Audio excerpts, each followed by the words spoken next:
हुनजी शैतानगिरीअ जे करे असांजा छोकिरा आज़ार में थी विया। गोल तारा हाणे हर माण्हू वेठो थो रूडे खे शैतान चए, बाक़ी ॿिया अथसि पंहिंजा अहमाल तारा जिन में तोरे जन्नत जी टिकट पे था वठनि।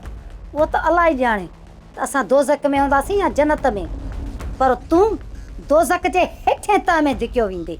दादड़ी सच न पुछी त हर दम हर पल मां त ख़ुदा खां इहा दुआ घुरंदो आहियां त ख़ुदा न ख़ास्ता जेकॾहिं मुंहिंजे बुरके मटण खां पोइ मुंहिंजे जन्नत में हूर बणिजी अची न त पोइ सुवाल कंदुसि त मूंखे वरी दोज़ख में पोइते उछल। जन्नत जी ख्वाहिश करण तुंहिंजे लाइ बेकार आहे रूंडा।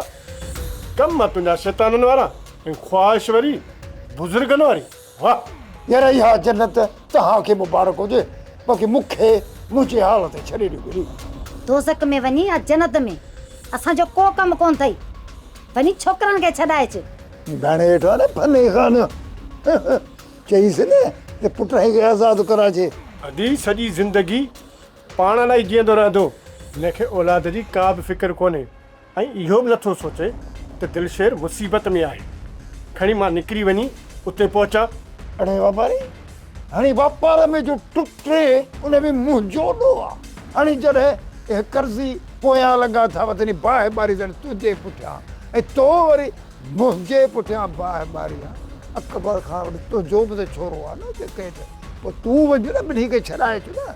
हिते वेठो त वॾियूं चिनी। मां वेंदुसि, ज़रूरु वेंदुसि। पोइ छो न अकबर खान मूंखे गोली हणी मारे विझे, तो वांगुरु कोन आहियां जो घर में लिकी वेंदुसि।